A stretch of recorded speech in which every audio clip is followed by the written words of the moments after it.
I like to power scale. So, what if we got two of the strongest anime characters and see who wins in a fight? That is what this person is suggesting with his comment, and I'd like to ban him.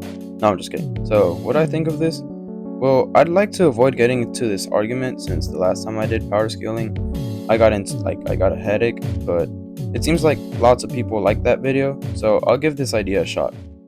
Okay, so Goku vs. Saitama is an ongoing debate in the anime community.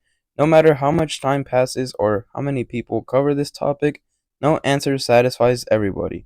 Basically, probably my grandchildren will be arguing with people on the internet that like Saitama beats Goku or something like that. So for this video, I'll try to give a reasonable response using logic to this argument and possibly receive multiple death sentences because of my take or because I don't post as often as people would like me to.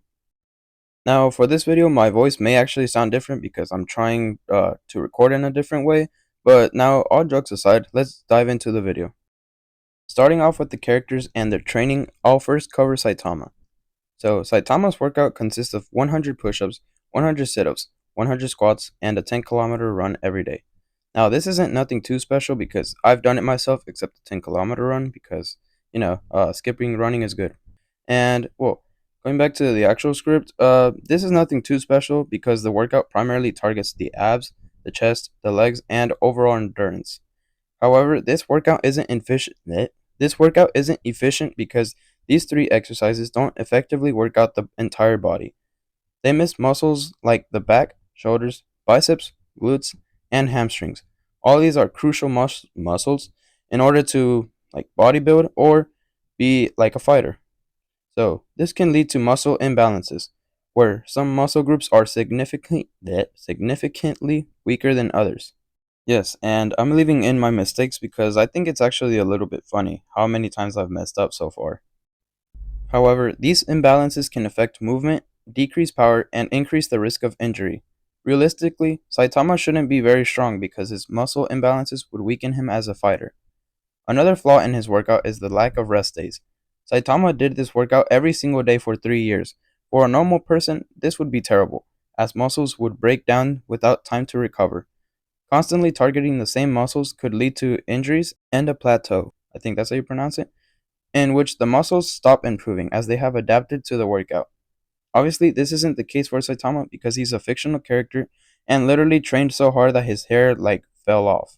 I know Saitama is a fictional character, but I want to have some fun with this video. Now, moving on to Goku. Unlike Saitama, Goku doesn't have a set workout. Instead, Goku engages in various types of training to improve as a fighter overall. Goku's principles when it comes to training are to work hard, study well, and eat and sleep well, as this is the turtle hermit way that he learned from Master Roshi. I'll cover how this is a very good lifestyle later on in the video, not because it's important, but because I thought it was really cool and something nice to share with you guys. Since Goku lacks a set workout, I'll be using the training that he did on his way to Namek. So for the time that Goku is in the spaceship traveling to Namek, he does multiple exercises and I'll cover them one by one. So first, he does a variation of a twisting crunch in which he focuses on the obliques and enhances core strength and rotational power. This exercise is really effective for building functional core strength, which is essential to martial artists like Goku.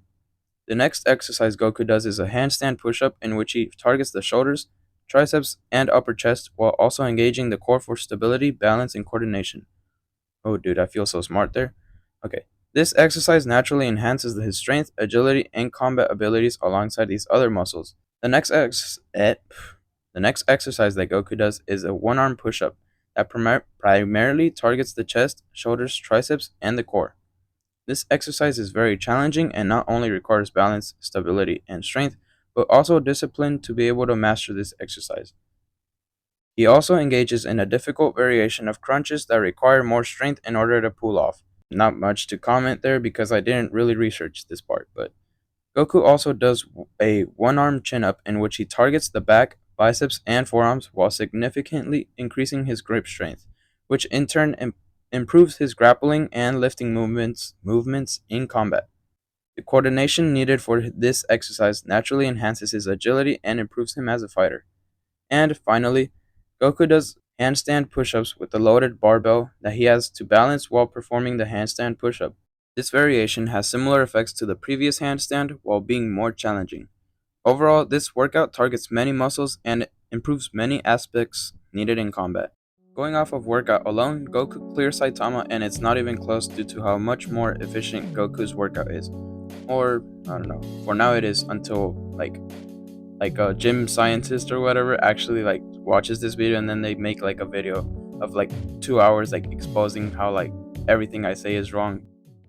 Before I move on, let's dive into the lifestyle of the turtle hermit way as I promised earlier. Okay, so to work hard, study well, and eat and sleep well. Let's break down the significance of each of these to show how beneficial this lifestyle is. Working hard in everything you do in life is crucial as progress is impossible without putting in the work. Whether it's at the gym, in school, or a business, or whatever else you need, dedication is key to achieving results. Studying well extends beyond Studying well extends beyond formal education and it applies to life itself. It involves researching options thoroughly before making decisions, or in combat sports, studying well means understanding moves or analyzing opponents to improve your skills. And there's like so many more meanings, but ultimately, studying well leads to personal growth and development. And finally, eating and sleeping sufficiently are straightforward yet crucial aspects of caring for your body. Adequate sleep allows the body and brain to recharge, while proper nutrition provides essential nutrients through the circulatory system, promoting overall health and boosting the immune system. Oh my goodness, my biology teacher would be proud. The turtle hermit way as a lifestyle is highly beneficial and worth implementing in your own life for anyone seeking to improve their well being. Now, moving on from their training, let's dive into the actual fight.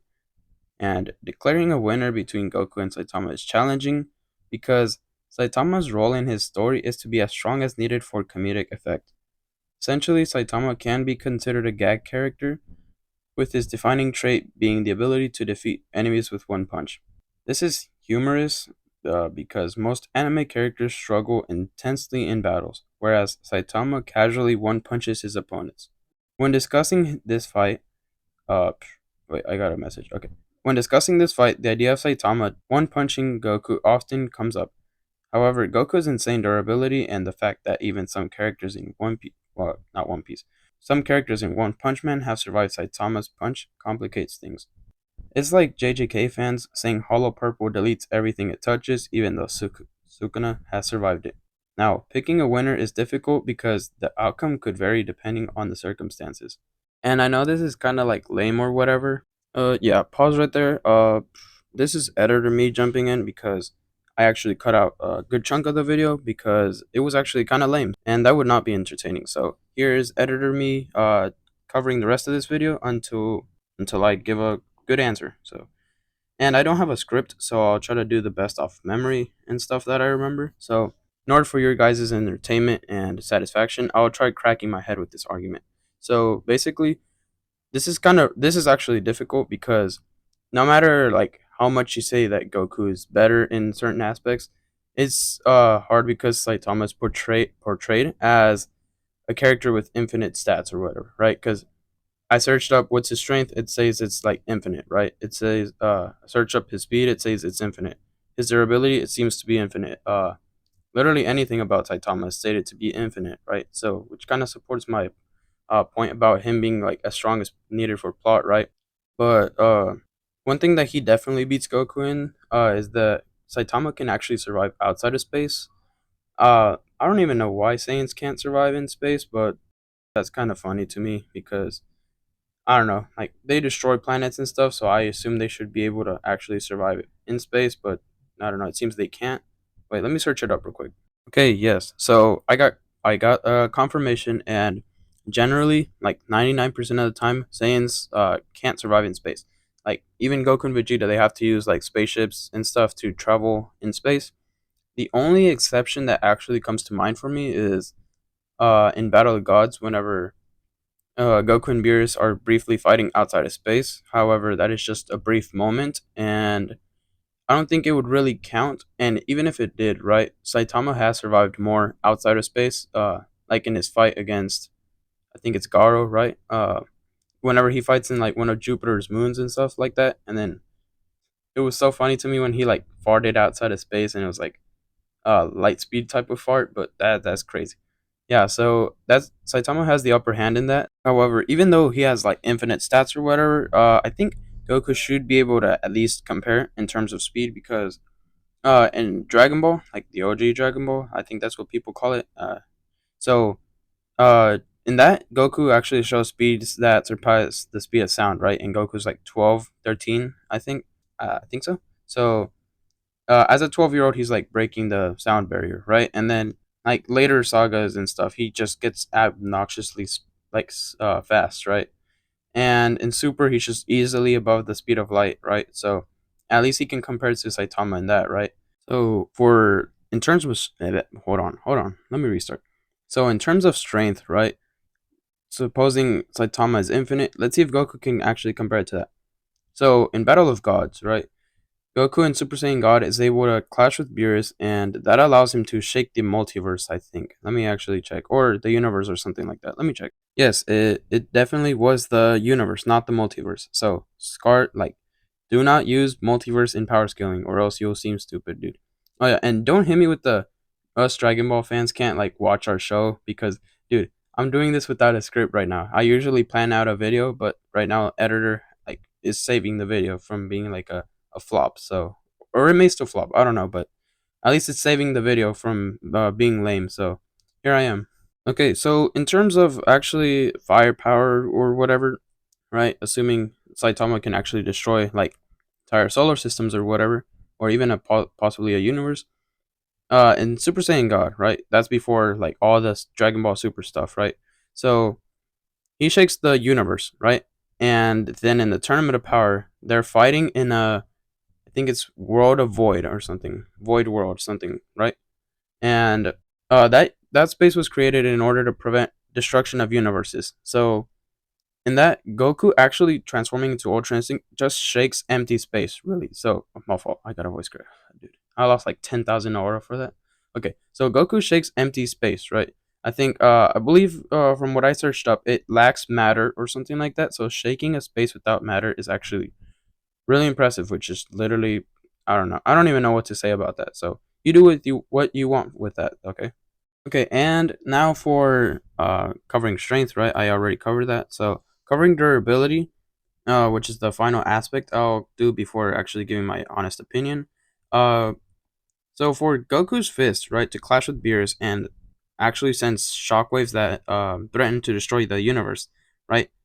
Dude, that's kind of insane that like a shockwave is being generated like that, right?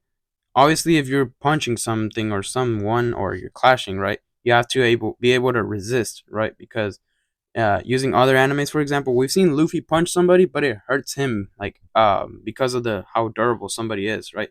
So he literally just does like a strong attack on them, and then it hurts him, right? So if that logic is applied here, that means Goku can actually uh, at least he's really durable, right? So and then even in the Tournament of Power, right, he's just getting cooked by Jiren, and we know Jiren is probably really strong, like insanely strong. He could probably like clash with Goku and destroy a couple universes, right? So Goku is really durable, as is Saitama's, right? So durability, I feel like they both have insane durability that it could seem infinite. Okay, now with all these aspects out of the way, here's what I think. Okay, so it actually depends, right? And it's kind of lame that I just went through all that just to say it depends. But just hear me out for a second, right?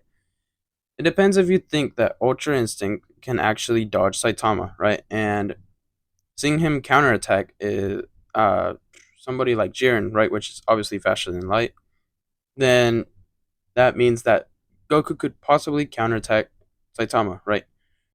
Here's the other thing. You could be like, oh, but Saitama can dodge that counter, right? So, and then throw a counter punch. But then Goku would dodge that and then throw another counter punch. And then they would just be in an infinite cycle of dodging and throwing counter punches, right? So it depends if you think that Ultra Instinct can do that and land a blow on Saitama, right? And it depends if you think that they could possibly one shot each other, right? Or I don't really know because the thing is for me, I think this fight actually depends on who would. Okay, that sounds weird. I was gonna say who. Never mind. Okay. I was gonna say who would last longer, right? Which is not it. So who would who would let me think of a good way to phrase that. Who would survive the longest? There you go. There you go. Okay, dude. I'm gonna go insane. It's like on at a context video or something, dude. Okay. So in order, that's a possibility, right? Who would survive the longest? Because realistically, they have like both insane durability, right? And whenever it comes to like I don't know, powers or whatever, if you want to say like, oh, Goku could probably like evil containment wave seal type of thing, right? He could seal Saitama. I mean, really, he probably could, but the fact like the odds that Saitama would just stand there and like let Goku seal him is kind of low, so that's not really a good possibility. And uh might as well, they may destroy the entire multiverse before they finish their fight, right? So, and if it does go out of a planet, then most likely Goku won't survive it. So, I'd say probably 60 like 55% of the time, or maybe even just 50, Saitama wins this. However, in the other 50, Goku could win it because of uh stuff, right?